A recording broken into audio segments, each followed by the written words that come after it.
It's 11:30 a.m. on Friday. I'm 545 Live host Roland Boyden, and we've got a special report here of a fire that happened early this morning in downtown Brattleboro. For the facts, we'll go right to a statement from town manager Barb Sondag, who sent this out at around 6 a.m. She writes, at approximately 5:30 this morning, the Brattleboro Fire Department responded to a box alarm at the Sam Elliot High Rise.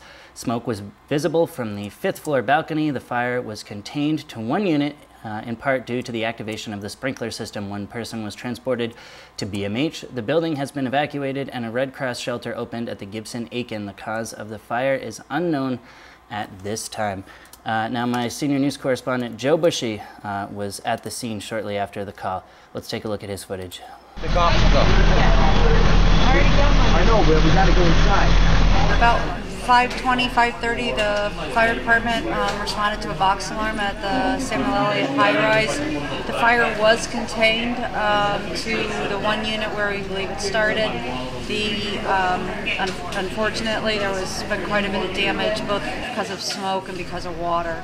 So at this point, until we have water cleaned up and electrical looked at in the building, the folks are being taken to a Red Cross shelter at the Gibson-Aiken Center. Very good. Were there any injuries? One person was transported to Brattleboro Memorial Hospital. The condition at this point is unknown. And I assume there's probably water damage inside from the sprinklers and stuff going off. Yes, absolutely. Right. The fire was put out quickly because of the sprinkler system, but of course then you're left with some water damage. Do you have any idea yet how long these people will be displaced? They're working. They're still actually taking people out even at this time. So once they finish that process, they'll be able to go back in and then really assess some of the damage. They'll go in with the Housing Authority staff, and the Housing Authority is, they're already planning on having CertPro come in, do some of the cleaning. So they're on top of it. Everybody's working diligently to get people back in their homes as quickly as possible.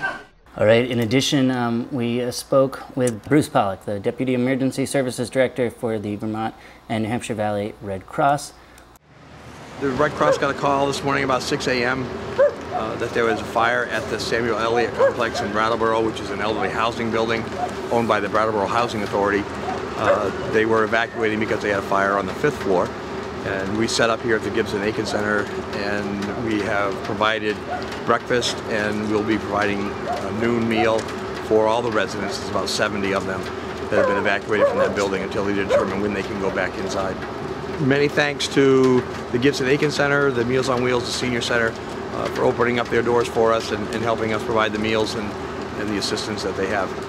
Now, we'll get plenty more coming up for you on tonight's show, so tune us in then. That's at 5:45 p.m. on this here Channel 8. We'll hope to get as much information as we can about this fire coming up. I'll be joined by my co-hosts Joe Bushey out in the field, and at the desk, Kim Timledge, who joined me last Friday as well. She'll be making her sophomore debut here.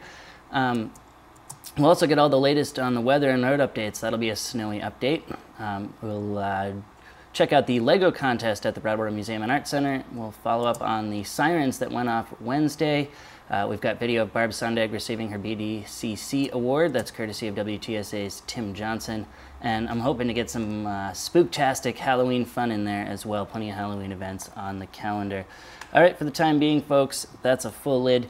But please check back in with us 5:45 p.m. tonight, and we'll be sure to get you as much information as we can. I'm Roland Boyden for BCTV.